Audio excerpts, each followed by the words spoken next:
All right. Well, thank you, everybody. Thanks for your time. And it was really fun sort of thinking about this talk and thinking about how to structure it and how to tell the department and everyone externally what we've been up to for the last 5 years. So the first thing I want to do is start with some acknowledgements. This talk is really going to be a summary of a main thrust of research of the hydrogeology lab. And as such, it's the work of a lot of people. And so our pronouns I put up here are us, we, and our. All right. Um, and this work's going to include work from a lot of different students. Isabella Von Trapp, my first master's student, Kim Bolheis, current master's student, Rob Livesay, and Zach Hoylman are students that I've worked a lot with in collaboration with Kelsey Genso, Nick Thyros, my first PhD student, and Noah Clayton. I work pretty closely with a bunch of faculty across campus, and this work just highlights some of our work that I've done with Kelsey, Marco, and Hillary. And then there's also some work from external collaborators outside. So Bex at UNAVCO used to be faculty here, and then Chris Kuhlman at Sandia National Labs. So I just wanted to start off saying that this work is not just mine, it's really our collaborative work.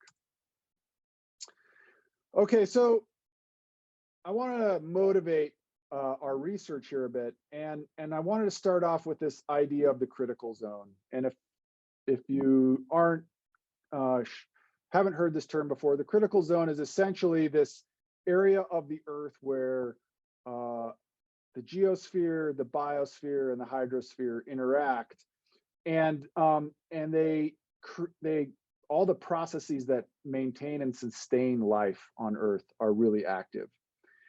And so traditionally, we had a bunch of scientists who worked in various parts of the critical zone. So the ecologists and biologists might work up here on the top level, looking at the organisms. The sort of surface water hydrologists would focus in on these streams and surface water bodies, and the groundwater hydrologists might focus in on this deeper zone. And then we had people sort of working in on maybe the interaction level, but we sort of stayed in our little silos, our little parts of the critical zone. And this idea of the critical zone is really to start thinking about this whole area of the crust as one unit, and that the scientists now think about all processes and how they're interlinked. And so a lot of what we do here in our lab and what I've been focusing on is adding the Z dimension, thinking about the Z dimension, and in particular, the subsurface portion of the critical zone. So a lot about what we're going to talk about is how does this third dimension affect watershed scale processes? How do we learn something about the third dimension? And what are methods we can use to observe the third dimension? So this idea that the third dimension matters is really gaining traction across critical zone science. So it turns out that the way water gets partitioned between these reservoirs is really important in how you might expect your watershed and your associated ecosystems to function and respond to change. So here's a paper from last year from Laura Condon and Reed Maxwell. And here Laura is doing these sort of continental scale simulations of the whole critical zone hydrologic system, so surface water and deep groundwater, and thinking about how pumping of groundwater might affect ecological and surface water processes. So this top panel shows sort of storage loss from groundwater pumping in various colors. And the point of Laura's paper is that if you pump groundwater, you will see effects in other portions of the critical zone. So for example, in the second panel beneath here, we see stream flow losses due to this groundwater extraction. And you can see large areas of the Mississippi drainage network here that are experiencing stream flow decreases due to groundwater extraction. And this groundwater extraction isn't limited just to stream flow and physical hydrology. We see a loss in available moisture for evapotranspiration. And so we see large losses in ET, and that would then correspond to decreases in productivity of these ecosystems. All right, so groundwater is intimately connected, and this deeper system is intimately connected with other portions of the critical zone functioning. Here's another paper, just came out by Tom Gleason and Inge de Graaf and their group. And basically, this is a Nature letter, just came out. And the idea is that they looked across the globe at areas where streams are reaching environmentally limited flows. That means that the ecological function is basically limited by the amount of discharge. And that this environmental limit has been reached by groundwater pumping. And essentially what you can see here is all these watersheds, these little blotches of orange, yellow, and red are areas that have already reached environmental limits or will reach environmental limits in the next decade from groundwater extraction. And that areas in the blue here are watersheds that will, in the next 50 to 100 years, start reaching environmental limits due to groundwater extraction. And we can see, like, even the Amazon, like the wettest, largest watershed in the world, is going to be projected to reach water limited status due to groundwater extraction. So this internal partitioning, the effect of the groundwater, is important to how these watersheds are going to react and how the world is going to or how the critical zone is going to respond to further climate change and human population growth. So this has really motivated a big thrust of my research and our research in the lab.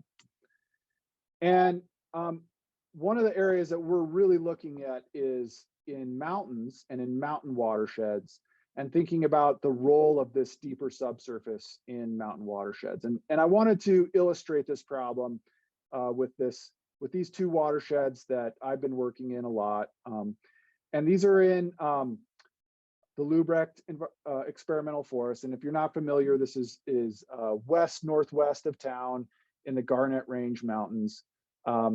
And we've got two watersheds that are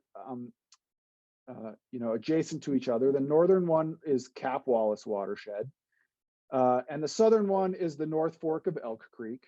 All right, so two watersheds in essentially the same location. These color bars, this is a really fancy, cool hydrologic index that Zach Hoylman created. It's called the Hydrologic Dryness Index, but you can think about it as sort of a spatially distributed average water balance. Zach probably have problems with me describing it that way, but that's what I'm going to do for now. But the bottom line is both of these watersheds receive roughly similar precipitation, have fairly similar evapotranspiration. All right, so if we just look at the sort of base budget of the watershed, we would expect that they might behave similarly. So here on the left, I've plotted the hydrographs from Cap Wallace up top. So this is the mean daily runoff out of Cap Wallace on the top, and then the mean daily runoff out of North Fork on the bottom. And what I want to point out is that these watershed discharges are completely different. So Cap Wallace shows just a really muted seasonal and annual change in discharge, very small changes in discharge. These are the same scales between the top and bottom. So discharge remains almost completely constant in Cap Wallace throughout the year. Conversely, in the North Fork of Elk Creek, we see really a very dynamic and almost even flashy watershed. We see really high peak flows in the spring and that rapidly come down and are quite low by August and September. And so a lot of our work is motivated by this question of why are these two watersheds so different? So typically we might look at the watershed hydrologic budget using a really simple mass balance, and that says the change in storage is equal to the precipitation minus the evapotranspiration minus how much discharge we have out of the watershed. And so at its heart, you know, watershed hydrology boils down to this simple equation. And as Marco would tell me, we know where water goes, we know how it's partitioned, and the science of watershed hydrology is pretty much solved. All right. And so I would say, yeah, I agree with Marco at some level, but I'm going to add a little more detail to our equation. All right. And I'm going to say that, well, here's the problem, Marco. The storage is actually a big volume integral. All right. And the precipitation term is actually a surface integral of a really spatially dynamic field. And same with the evapotranspiration. It's a surface integral of a really spatially dynamic field. And you can see how crazy the variation in precipitation and evapotranspiration is by Zach's really cool plot here. You can see that it is really not the same across the watershed. All right. And our problem actually boils down to, in many cases, I agree with Marco that we know the physics of how water moves, but our problem boils down to a measurement problem. All right. And the basic measurement problem is that we've got 1, 2, 3, 4, 5 terms in our equation here. All right. And the first term, the change in storage, well, actually, we've got a whole bunch of different reservoirs that water gets placed into. Groundwater, surface water, snow, the biological system. All right, so all these things contain water, and we hardly ever measure the storage in the watershed. Our precipitation measurements are generally points.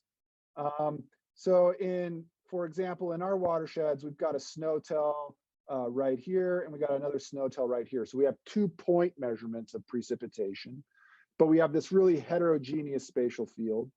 Same with evapotranspiration. It's measured pretty rarely, but generally at a point scale or with a flux tower, you might say you're integrating over, kilometer scale. We do measure discharge well, all right? And it is an integrated measurement out of the whole watershed. Groundwater flux out of the watershed is another term I added here because I'm a groundwater hydrologist. We never measure that, and we estimate it rarely. So just to summarize, we've got 5 spatially and temporally variable terms in the equation, and at best, we're measuring one of them, one integrated measurement, all right? So while the physics of waters is well understood, the basic problem boils down to this. We've got one good measurement out of a 5-term equation, and the rest of them we're just guessing at. We're not guessing, but we're having to do a lot of stuff to try and come up with estimates of them. All right, and so one of the things that we're going to work on in my lab is trying to get better measurements to constrain this equation.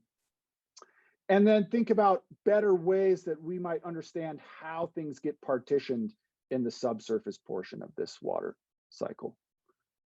All right, so first thing I'm going to talk about is what we're doing to attack this measurement problem in these complicated upland watersheds where we have a whole bunch of stuff going. We've got snow and ice accumulation, we have snow melt, we've got surface runoff, we have infiltration and groundwater flow.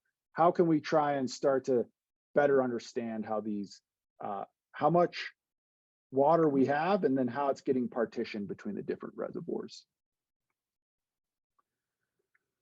So we've started trying to look at using GPS deflection as an integrated measurement of watershed storage. And so this is really trying to measure the left-hand side of our equation and see whether we can use GPS to do that. And here's the basic idea.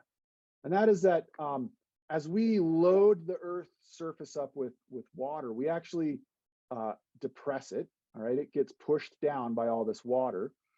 And amazingly enough, we have really smart and awesome geodetic scientists in our department who can see that measurement. And here's a plot from a paper that we published where we are looking at the Earth's surface deflection seasonally in the Northern Rockies. This is from one GPS point, and a closely co-located snow tail measurement in blue. So the GPS measurement is in red, and what we see here is that during the winter, the snow water equivalent in blue increases at our snow tail, and at the same time, the Earth's surface gets pushed down and the GPS measurement goes down. All right, and so we see this really good anti-correlation between the amount of snow water equivalent and the elevation of the Earth's surface. And so what we're interested in doing is seeing whether we can start to use this signal as a actual measurement of storage within the watershed. And to do this, we've been looking at things like what is our spatial resolution, or what are methods to extract more local signals out of the GPS watershed. And this is another figure out of this paper. And what I just want to focus is this bottom box plot here. And here we've got the correlation between our GPS and a snow tail, and that correlation coefficient as a function of the separation distance. And we've done some processing to pull out a regional signal here. But what I really want you to see is that for when our snow tail and our GPS are close, within 10 kilometers, we get pretty good correlations between snow water equivalent and our GPS elevation, negative correlations.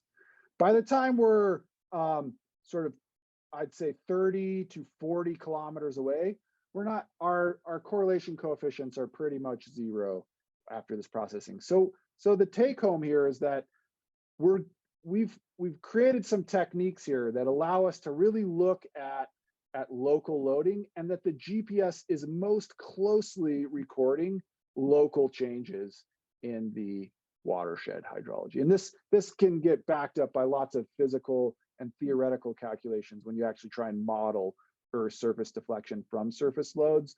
But the bottom take home here is that in the Northern Rockies, for sure, it looks like our GPS are well correlated to snow and to snow storage at close spatial wavelengths. So we wanted to, we're delving further into this idea with NOAA's work. And here's a slide I stole from NOAA, who just presented at GSA. And here we're trying to look at whether we can use the geodetic deflection to measure the storage discharge relationship within a watershed. And we'll talk more about the storage discharge relationship on the next slide. But the basic idea is this. Here are two watersheds, one in Idaho near Boise, another, the Roaring Fork, just outside Aspen. All right, actually includes Aspen in Colorado. And so these are both snow-dominated streams here, and just two example streams that NOAA pulled because they happen to have a GPS, long-term GPS station and a stream gauge nearby. And what we wanted to do is see whether we saw some kind of correlation between the GPS displacement, here again in red, and the stream discharge here in blue. So now instead of snow water equivalent, we're looking at stream discharge, and we're trying to look at relationships between the deflection and the stream discharge. And here again, you can see just sort of roughly that when the deflection goes down, that means we have a lot of watershed storage, then our discharge is high, all right? And then as the storage gets less and less, so our land surface rebounds, our watershed discharge falls. And you can see this sort of general relationship for both of these watersheds, all right? So the storage discharge relationship is this really important relationship because it tells us for a given amount of precipitation, for example, how much change in watershed discharge might we see. And the basic idea is this, that if we were to plot discharge out of our watershed here on the y-axis versus the amount of water stored in our watershed. We would see that at higher storages, we would have higher discharge, and at lower storages, we would have lower discharge. But the shape of this curve, so the change in discharge per change in storage, is really important because it tells us a lot about how the watershed functions. And in particular, the shape of this function, or the derivative of this function, so the sensitivity of discharge to a change in storage, gets called by this famous paper by Kirchner in 2009, it gets called the watershed sensitivity function. And it's essentially encoding a bunch of information about the watershed dynamics, the internal watershed dynamics, about how water is stored and released. And the shape of this sensitivity function then tells us a lot about the internal mechanics of the watershed. So do we have a really sensitive watershed, a little bit of rain, we get a lot change in discharge, like the North Fork?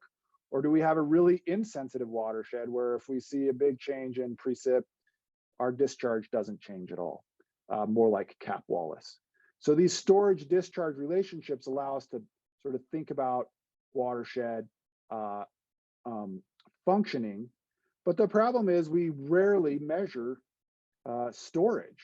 And so Kirchner did some really cool things to try and estimate storage by looking at times when he thought he knew what P and ET were, namely when they're zero. But what we're trying to do is say, can we use the GPS vertical displacement as a measure of the watershed discharge? I'm sorry, the watershed storage. And so here, NOAA has plotted the vertical displacement as a proxy for storage versus the watershed discharge for Camas Creek and for Roaring Fork of Colorado. And then also you can see that he's binned each of these dots by the month, all right?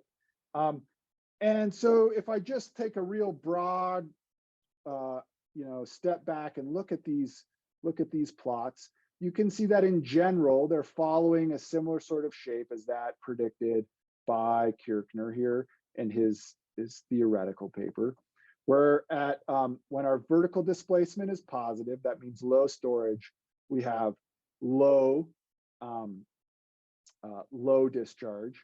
And when our vertical displacement is negative, that means we have high storage, we have high discharge. It looks to me like we're getting some pretty nice indication that vertical displacement may be able to be used as a proxy for storage.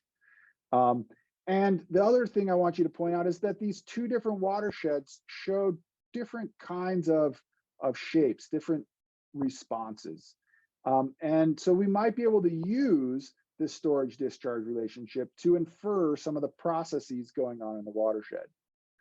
So in fact, I've had NOAA sort of look at how these storage discharge relationships might change seasonally. So here he's plotted the log of discharge for a single water year versus the GPS vertical displacement, but he's smoothed the vertical displacement. This is the 30-day average vertical displacement, and it just smooths the GPS signal. And he's also smoothed the discharge. So here we're just looking at, again, the storage discharge relationship for these two streams with a more smooth averaged response. And again, he's plotted these dots color-coded by month. But what is really cool is now we can start to pull out different processes during different seasons. So for example, during early winter in base flow, both of these, so starting in October, at the beginning of the water year, we're essentially very low in storage. So our vertical displacements are quite positive, all right? And as winter goes on, sorry, October is black. As early winter goes on, we see sort of in Camas Creek, we see an increase in discharge. at pretty low storage levels. And in Roaring Fork, we see sort of a decrease. During the winter time, we see that discharge remains pretty constant during the winter. Slight increase in Camas Creek, continues to recess in North Fork of Roaring Fork, but that we see a big increase in storage as we load snowpack. So during the winter times, the storage discharge relationship is really just the snowpack dominating storage, and it's not really tied to discharge. And we see these really flat sections. Okay, as we move into late spring, or late winter, early spring, we see the snow melt portion. So now the snow turns on, and we are getting really dynamic changes in discharge at very high storage amounts.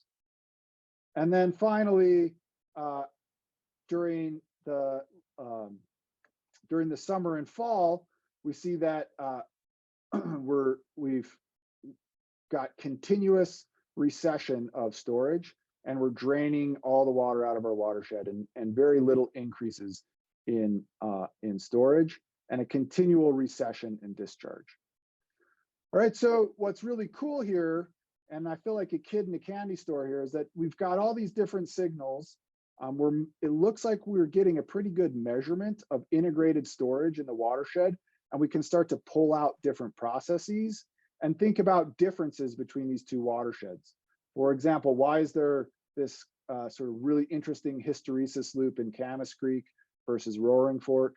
I think maybe a big thing here might be we're looking at an irrigation signal down here. But there's all kinds of fun we can play with looking at this, and think about how we might be able to use these storage discharge relationships to improve our predictions of discharge, knowing what our storage is from GPS vertical displacement. Okay, so we've got this really cool way to look at total storage within the watershed. And I see a really big portion of my research going forward as really focusing in on the measurement of that integrated storage, and then how do we partition that storage between the various different reservoirs in our system. And so a lot of what we're doing in other portions of our research is looking at this partitioning, trying to focus in on the subsurface portion of this watershed, think about how water's stored in the soil and the groundwater is partitioned, and then how does that affect our discharge in our stream flow. Payton. Yeah. Quick question. I think you're transitioning to a new part of the talk. So yep. I have a question about the last part, and it's yep. related to scale. I mean, you talked about sort of the issue of distance between the GPS and the SNOPTEL and the correlation. How large a watershed do you need for a GPS to pick up these signals? I mean, would this work for a watershed like Cap Wallace, or have you figured out sort of that side of the scale question? So fantastic question, and subject of our NSF proposal, basically. But we don't know yet. My hunch is that based upon the response in that figure from L, we're looking at, I'm guessing 10 square kilometers is like the smallest watershed that we would be able to sort of instrument.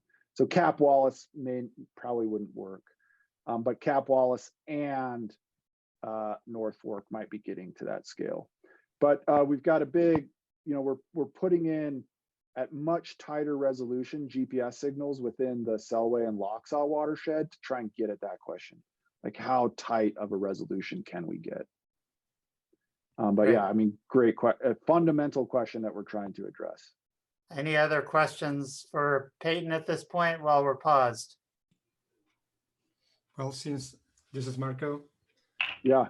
Since I might need to peel before I have a chance at the end of the talk, because as you know, so I have a number of but my question is, with the GPS, I mean, yeah, because the resolution aspects that you've been discussing are the spatial resolution aspects, and will change, I guess, depending on the lithology, whether the lithology is hydrated or not, that might be changing the elasticity.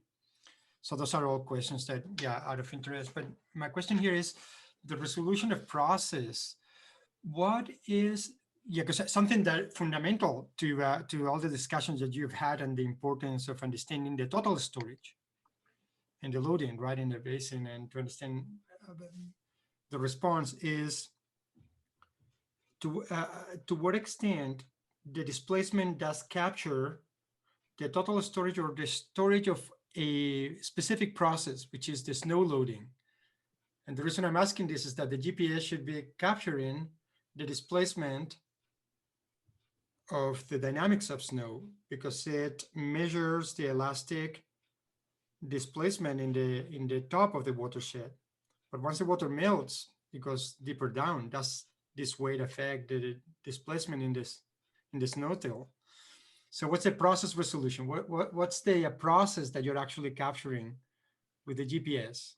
Is it the snow process? Is it the combination of snow and vado zone and groundwater, snow vado zone, groundwater, and deeper groundwater? I guess my question is. Yeah, so great question. It captures total mass changes, Marco. So all of those. So it's snow, it's vado zone, groundwater, deep groundwater, biological water. So it's capturing total water. And one of the things that illustrates that is we actually don't see peak vertical displacement at peak SWE. We see it generally in the Northern Rockies in like late May, early June, when that snow, we still have snow in the upper elevations, but a lot of the vado zone and groundwater is fully loaded up, and then we start getting precipitation on top of it. So it's everything. And so part of our problem now is to figure out, it's just a constraint on total storage in the watershed in every single reservoir. And so if we want to try and separate those out, it's a whole different problem that we're trying to figure out how we would attack. Yeah, thanks. It's possible that that you're and then you're into something really big, right? Because we do not know the total storage dynamics. It is total storage. That's for sure what it's how well we can pull the signal out of total storage is a question. But all right, thanks. Great, carry on, and just a reminder to ask questions by chat if you have them as well. Thanks. Yeah, so I'm gonna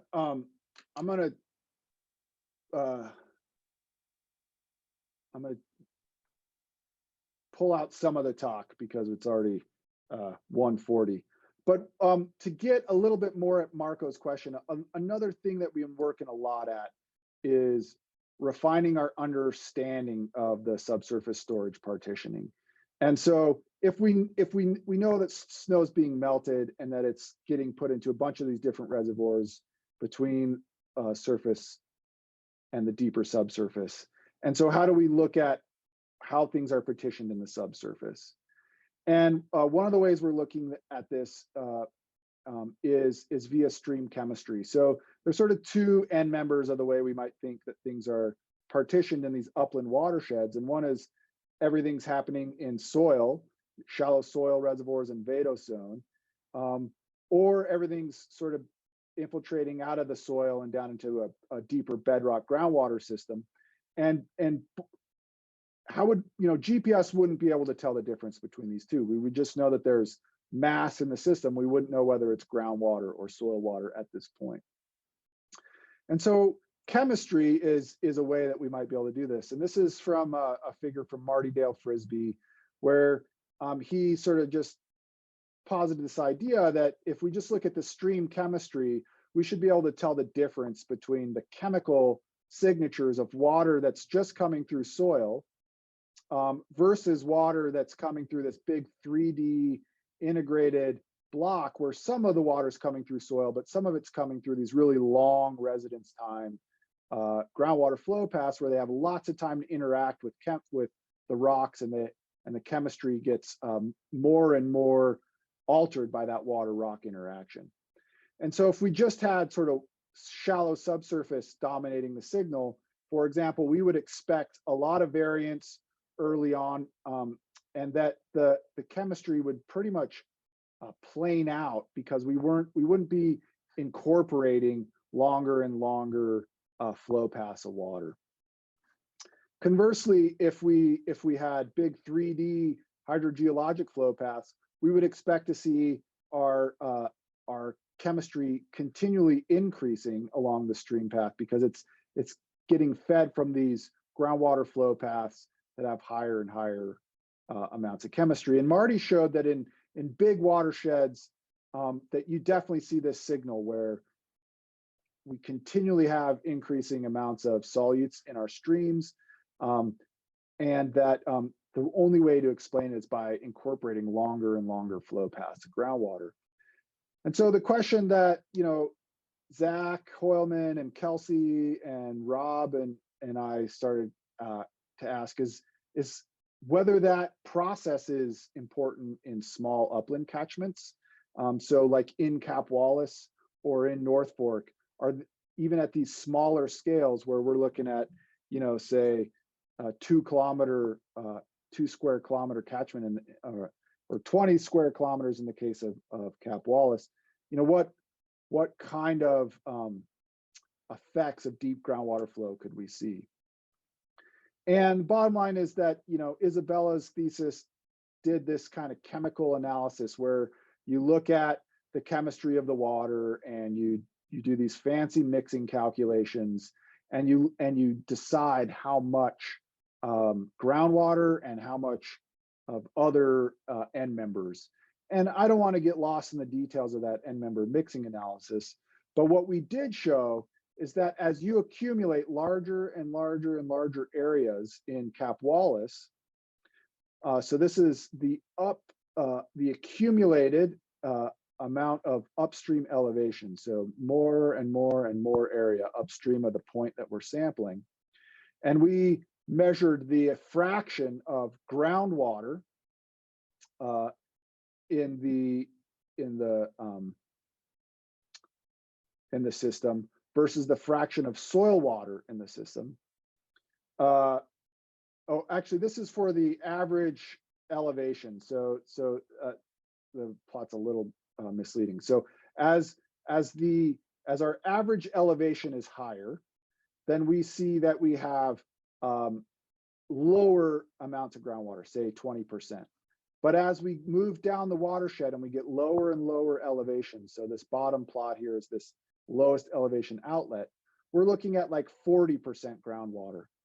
And so even over these small catchments, we're seeing an increase in the groundwater fraction starting from the most uppermost portions of the basin to the outlet of the catchment.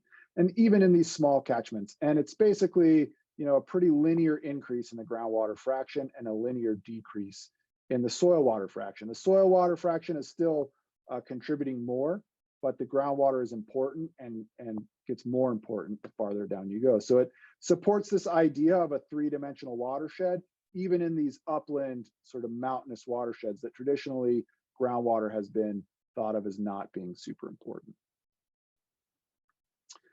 And the rest of this plot just shows that it holds throughout the season. So it doesn't matter whether we're in spring snowmelt, so late March, where we thought groundwater would be less important. It's slightly less, but it's still really important. Versus late July, there's some subtle differences, but basically groundwater remains really important throughout the year.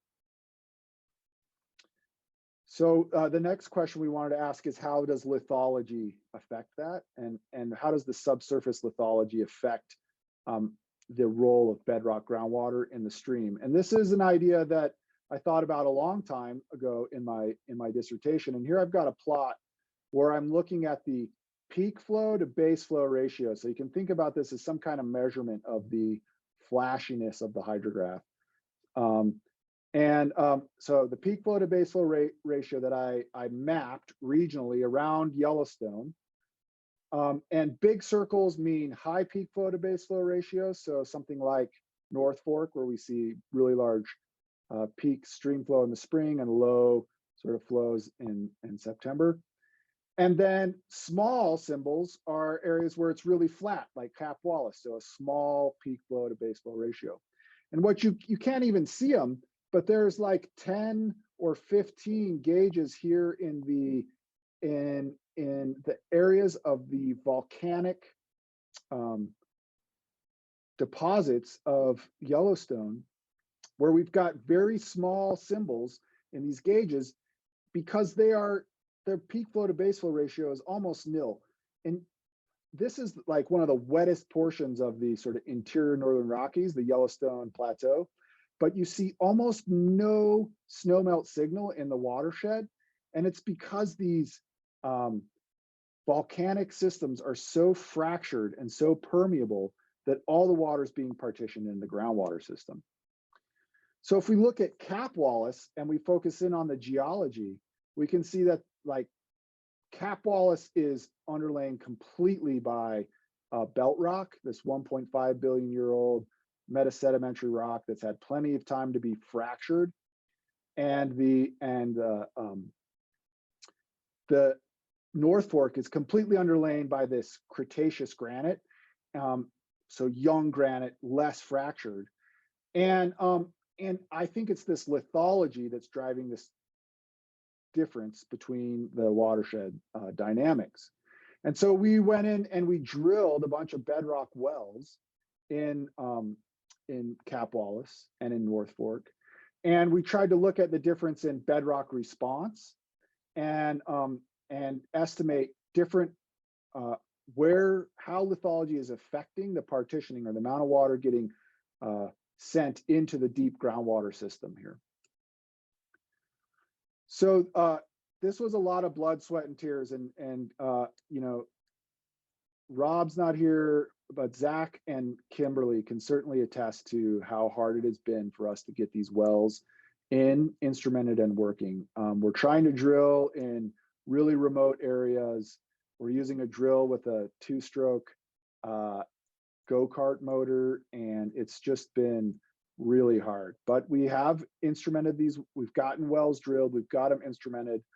Kim did a lot of other work mapping fracture networks and outcrops, both within the belt rock and within the Cretaceous granite, and measuring like the number of fractures, number of intersections. So we've been trying to characterize these bedrocks and think about how they're affecting the groundwater partitioning. And so what we have found is that, you know, this is a picture of the belt rock, and you can just see here that the average fracture spacing is much smaller. There are a lot more fractures. The fracture intensity is a lot higher, and there's a lot more intersections of fractures. Conversely, the North Fork, we see very broadly distributed fractures. There isn't a lot of intersections. And so Kim's gone ahead and you know, quantified all these numbers of the actual spacing, the fracture intensity, and the number of intersections. And we see stark differences. So the average spacing in Cap Wallace is on the order of 10 centimeters. And in North Fork of Granite, it's on the order of a meter, roughly. So,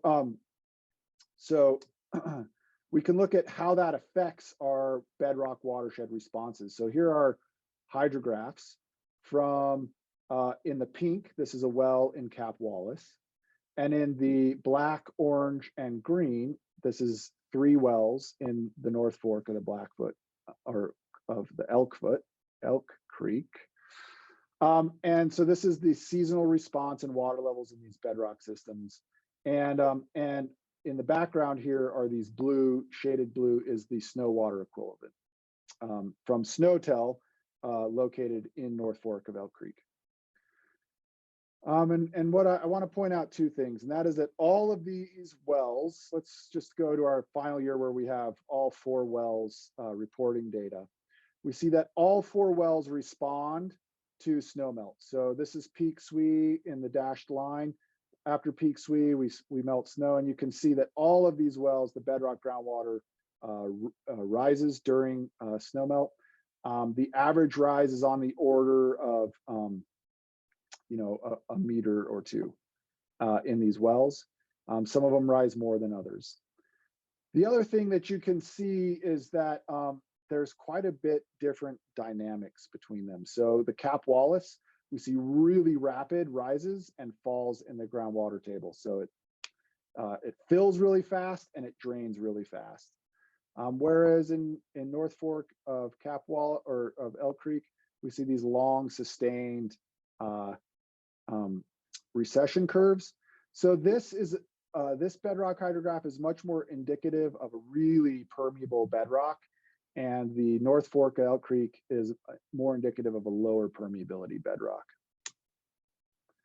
And we've gone in and calculated the actual recharge using a variety of methods. Here we're looking at the mean recession curve. Essentially, we're just looking at the jump in the water level and comparing it to what the water level would be if we didn't see a jump in the water level.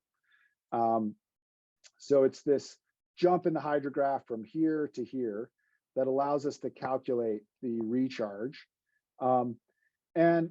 Essentially, if we do that for all our wells, we get an average estimated recharge in Cap Wallace Creek of 710 millimeters.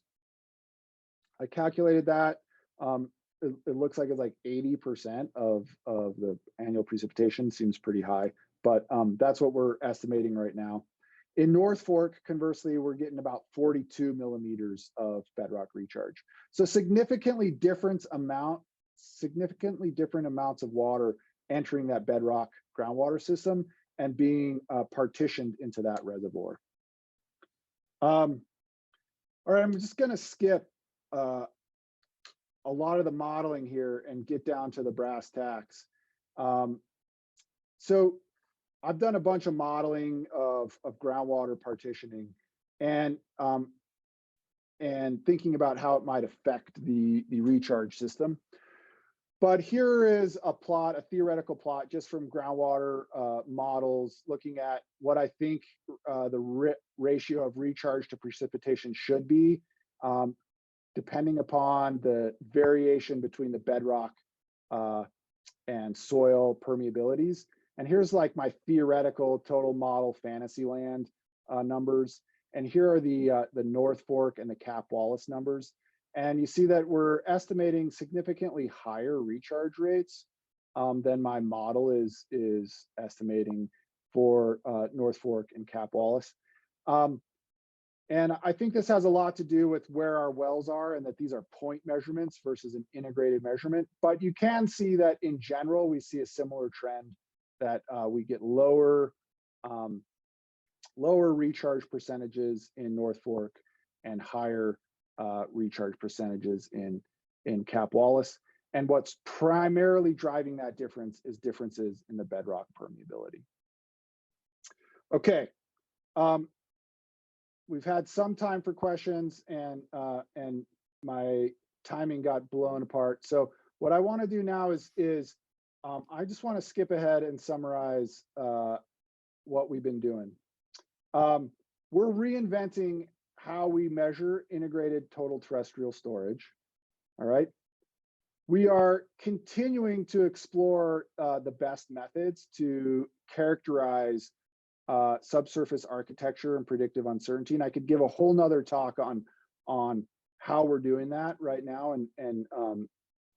But Nick's work is really focusing in on that and doing some exciting work on that end. And then we're trying to partition this or think about how this storage is partitioned.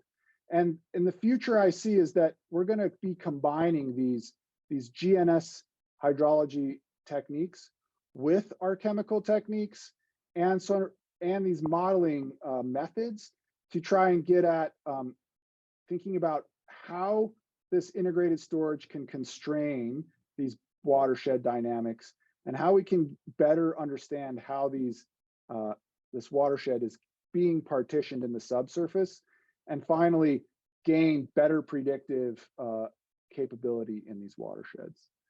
All right, so we only have 5 minutes for questions, but I'd love to take any questions you might have. Feel free to either unmute or send your question in chat, and would especially love to hear questions from students. So thank you, Payton. Hey, Payton, this is Joel. Hey. So I should ask this question in the first half, but I missed my spot.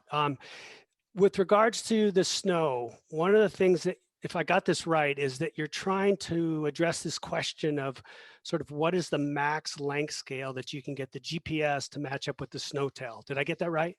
Yeah, that's one of the questions. Well, yes, yeah, roughly. Okay, so with that, I mean, one of the challenges is that the GPS, as you know, is a bulk measurement, whereas a snow tail is very much a point measurement. Yeah, And in the mountain landscape, we know that the snow tail will not correlate with the snowpack over much of a length scale at all. Like all these studies have been done, you will march away from a snow tail side and measure the snowpack. And I mean, it's like, you know, hundreds of meters before you start getting different snowpacks. yeah, And this is, you know, Roger Bales calls this the snow problem.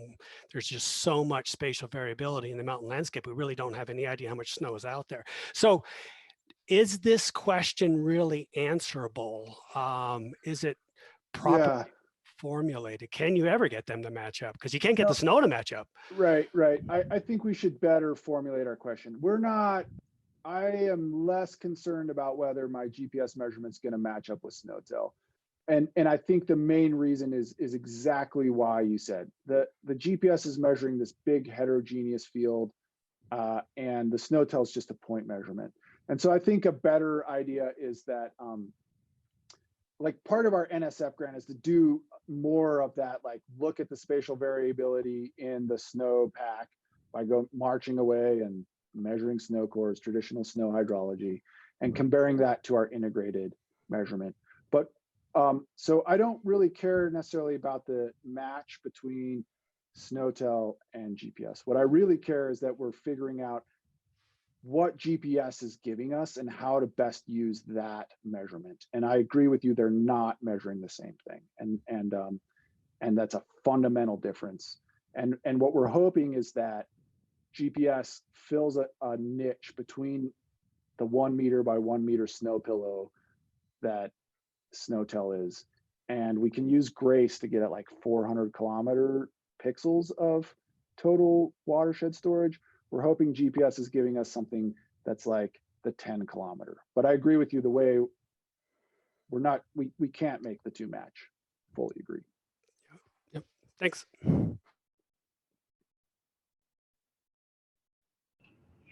Hey Payton, this is Zach. I was just hoping to. I really like that. I've seen those displacement Q plots that before in previous talks, and I'm just fixated on one part of it where there was a huge change in displacement in April with almost no change in discharge. And I was wondering if you could talk a little bit about why you think that was happening. Yeah, let me see if I can get back to that plot here. Great talk. Thanks. I think one back was what I was looking at. It was, yeah, this guy here, you can see in that bottom left plot where you have a huge change of displacement with no discharge. Yeah. First of all, we have a long way to go, I'd say, in figuring out all the sources of so turns out atmospheric loading could be like, some of this could be error. So in some respects, it's better to look at those more smooth plots, but there are a few, I can come up with a few ideas. And one is that if you had a big change in storage, but you stored it all in a reservoir, right? Then you could have a big drop in watershed or a big change in watershed storage at some portion of the watershed, but it wouldn't show up in the discharge. But my hunch is this portion here, this is a big departure. My hunch is that's atmospheric loading, and we're just not correctly accounting for it. And so these smooth plots may be a better way to look at things because that gets rid of that atmospheric signal. Yeah, I see that. And it kind of, yeah, then when you look at April there, you don't have any change in displacement, but you do have a little bit of a change in discharge. Yeah, exactly. Okay, cool. Payton, it's Michael Hoffman. Hey, Michael. I had a question about, thanks for the talk. This is really interesting, first of all. I had a question about your fracture picture up in the Lubrecht forest. The pictures you showed, the one almost looks like from the belt that these are all healed fracture, they're all cemented, versus the ones from your granite look like they're open fractures. Yeah. So it's not. So is that what I'm seeing here, or is that just the way it's displayed? Because I mean, there's a huge difference, as you know, between a healed fracture and the open fracture. So it's not the density. It's not the density and length. It's whether they're open or not. Yes and no. So these we don't know whether these ones, how well they're healed. We have made no permeability measurements, but I'll just say this: a fracture doesn't have to be very open for it to be very conductive. So a fracture, a 1 millimeter fracture has a huge hydraulic conductivity. A 0.1 millimeter fracture still has a very large hydraulic conductivity. And even a fracture that's 0.01 millimeters has a much higher hydraulic conductivity than these surrounding blocks. So even if it's slightly cemented, it still could very well be highly connected. But you are right that we don't know, like these fractures here are massive. They Right. would just, that's like a stream channel. That thing would conduct a ton of water. Right. And so not all fractures are equal, and we are not characterizing the fracture aperture at this point. And I think it's an important thing to characterize. It just hasn't been done yet here. Okay, thanks. And there are some notes and questions in the chat as well. Let me change my share. Maybe I can see the chat. Well, so Kim was noting that the belt fractures are pretty open. The apertures are just very small. Okay. And Leo has a question: how much mass is necessary for 10 millimeters per second displacement? That is a better Hillary question. I will say this: I've been increasingly shocked at how spongy the Earth's surface is. So it turns out that like even a storm system passes over the Earth, and it'll rise underneath the storm system far enough that we can see it. And those displacements, according to Hillary, can be on the order of 10 millimeters. So the same sort of scale. So these, you don't need that much water. Just the change in barometric pressure within a storm can change things. But a lot of what Hillary is doing, she's got all these really cool fancy codes to look at that. So if we change storage a little bit, how much of a change in the surface of the Earth would we see? And that's really, I'd say, a better question for Hillary. All right. Chloe's got a question and Hillary has an answer in the chat. Sweet, thanks, Hillary. I gotta pull up my chat. I can just ask it. Yeah, ask it. Okay, this has already been really touched on, and this might be kind of beating a dead horse, but it's really this idea that the GPS is this very large bulk signal. And so it's how are you really defining those vertical bounds, because it is going from atmosphere kind of all the way down through the lithosphere. So how are you kind of separating and saying like this is snow runoff? And that probably comes into a lot of the GPS processing from regional stuff to local stuff, but it's just, yeah, that's pretty much my question.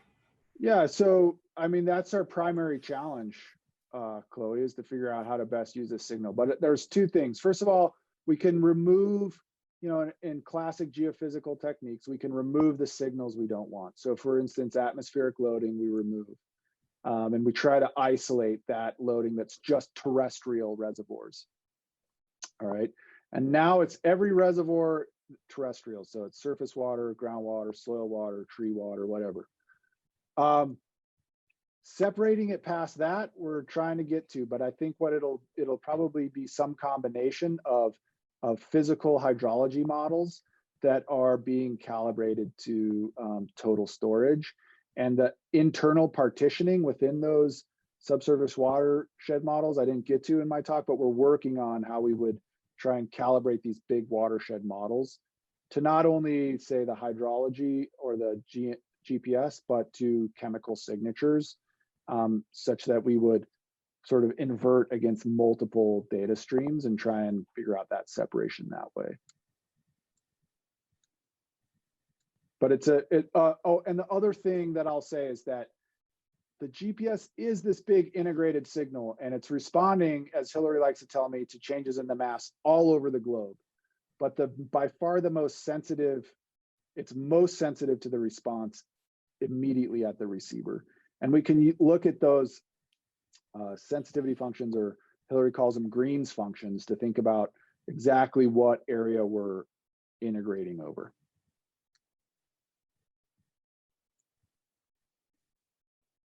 All right, one more question before we thank Payton again and sign off.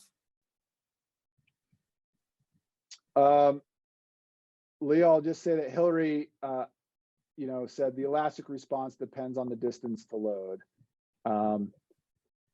So if you had a 10 centimeter displacement at the pole, I don't understand Hillary's answer really, but the bottom line is it depends on where the GPS is and where the load is. Yeah, that's right. That's the Green's function idea here. Right at the load, if you're measuring response right there, that's where you have the most significant displacement. And as you get further away, you're less sensitive to that load.